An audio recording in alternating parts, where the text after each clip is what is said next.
What's going on, everybody? Welcome to Arrival Entertainment, and now that 2021 is officially over with, it's time to talk about my top 10 most anticipated movies of 2022. In my opinion, 2021 was a pretty good year for movies, so I'm hoping 2022 is the exact same way. Now, I had a little bit of a bigger list of anticipated movies, but I narrowed it down to 10 because I don't want this video to take too long. Also, I'm not going to be including MCU and DCEU movies simply because I'm going to be seeing those either way. I think it's pretty pointless at this point to put those types of movies on my most anticipated movies list. Because like I said, I'm going to be seeing them. Most of us are going to be seeing them anyway. I'm a Marvel and DC fan, with a couple of exceptions that I did put on this list, but we'll talk about those when we get to that point. And just also know, these are just my most anticipated movies. There might also be a couple of movies that I missed and probably forgot about at this point when I looked up movies that are coming out in 2022. But out of the ones that I did see, these are my 10 most anticipated ones. So let's get started. Also, I forgot to mention, I didn't put these in any particular order. They're just in complete random order when I looked them up. So let's get started with Mission Impossible 7. I'm a fan of the Mission Impossible film franchise. The second one was kind of not that good, but I do like and love all the other ones.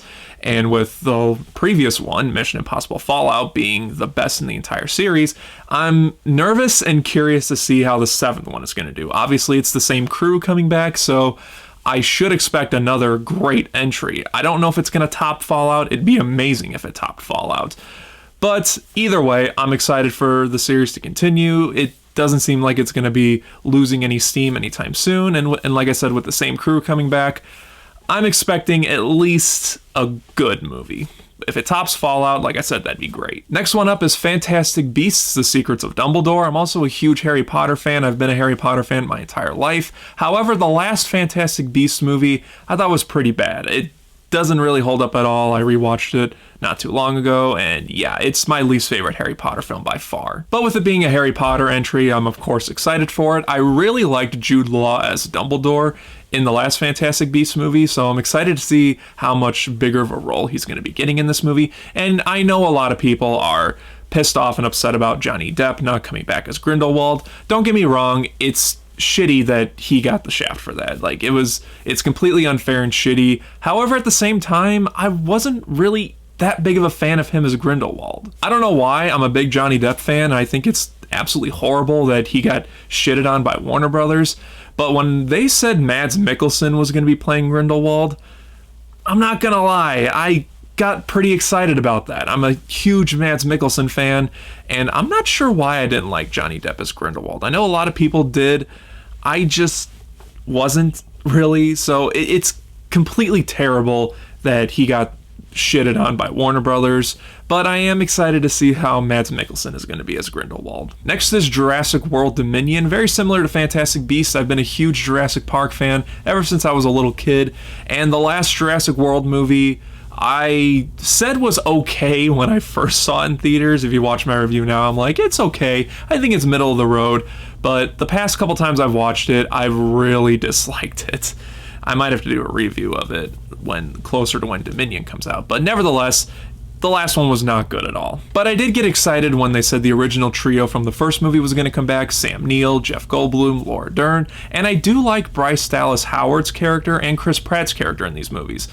I just hope that they're better written in this movie. So with those characters coming back, and I guess spoiler alert for Jurassic World Fallen Kingdom, now that the dinosaurs are loose on the mainland, I'm holding this movie up to a little bit of a higher standard, because Colin Trevorrow has said that this movie is what he's always wanted to see in a Jurassic Park movie. That, of course, gets me excited. So I'm holding this movie on a little bit of a higher standard than I did for the previous Jurassic Park movie. So hopefully this one is better than the last one. Lightyear is another one of my anticipated movies. Woody and Buzz and Toy Story in general were like my childhood. Like, I grew up with those movies. I saw the first Toy Story movie when I wasn't even a year old.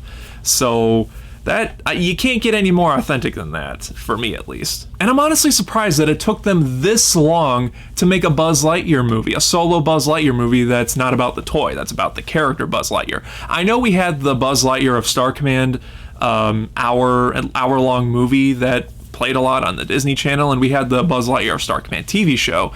But I'm surprised that we never got a theatrical movie of the Buzz Lightyear character. And when I heard Chris Pratt was going to be voicing Buzz Lightyear, I thought that was perfect casting. I am a little disappointed that Tim Allen isn't going to come back to voice the character.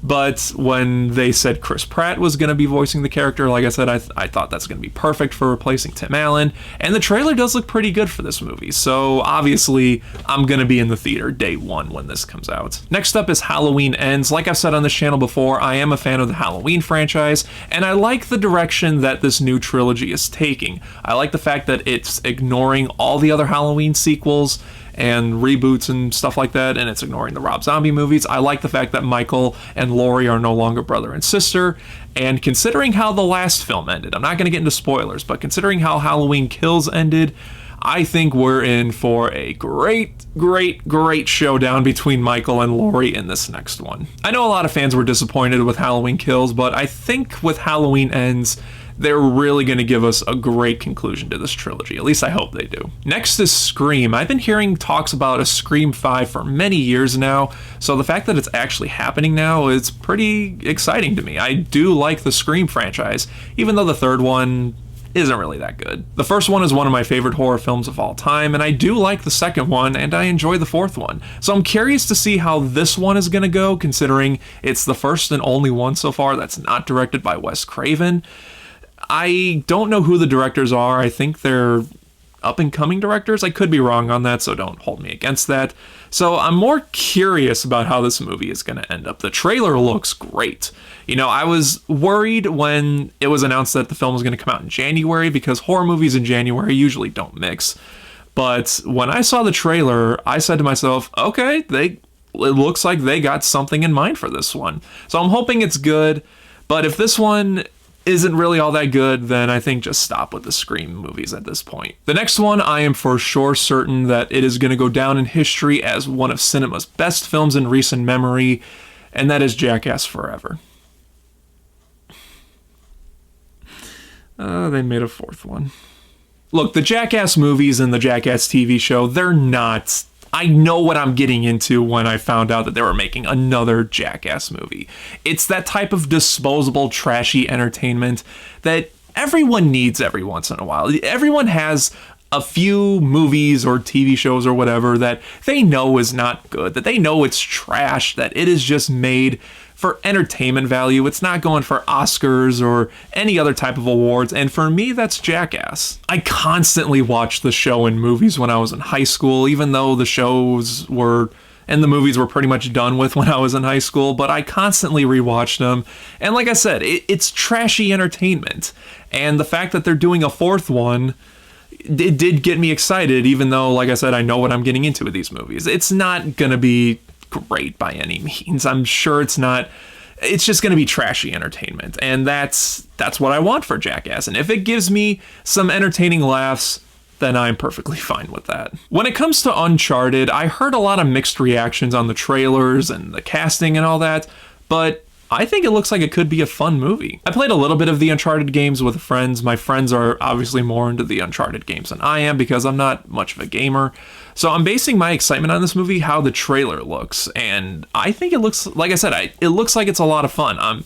I think Tom Holland is one of the best actors working today. He's doing great as Spider-Man. He's starting to get more solo projects that aren't superhero and comic book related, so that's pretty cool. He has the chops for it, I think. And I am a fan of Mark Wahlberg, so this movie looks like it could be a lot of fun. I know there's some fans that are saying, oh, this isn't what the game did, or this doesn't look like the game. I just give the movie a chance. If they're making a movie of Uncharted and they're changing a couple things, it seems like they've got ideas for the movie. So I'd say give the movie a chance if you were a little unsure about the trailer. So I said I'm not going to be including MCU or DCEU movies. However, these last two are comic book movies, and they don't take place in those respective universes. So the first one is The Batman.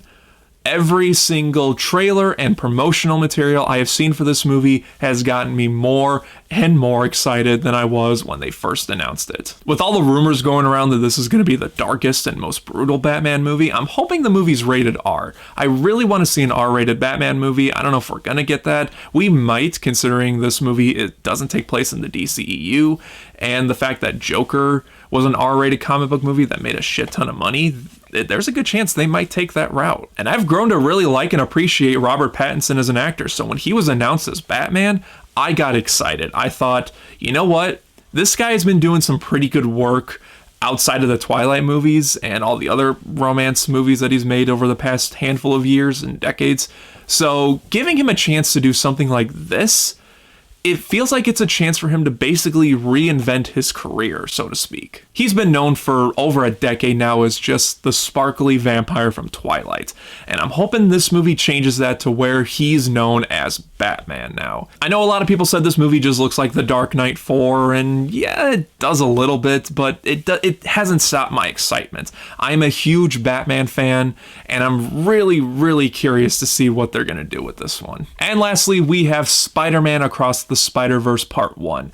Into the Spider-Verse was such a big surprise. That movie had no business being as good as it is, but Sony actually tried on a Spider-Man project, and we got a great Spider-Man movie because of that. And I was really hoping that wasn't going to be a one-hit wonder. I was hoping to see more of this version of Miles Morales and Gwen Stacy, and hopefully that version of Peter Parker and all the other Spider-Man can come back, and it looks like that's what they're doing with this one. It's going to be broken up into 2 parts.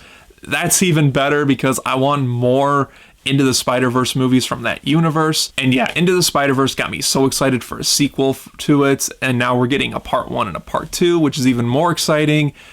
And hopefully they can capture lightning in a bottle like they did with that first film. So guys, those are my 10 most anticipated movies of 2022. Like I said, there's more that I cut out from my list, but those are just my top 10 that I was really looking forward to. And there might be some more that I missed that either I forgot about or missed on some other reason.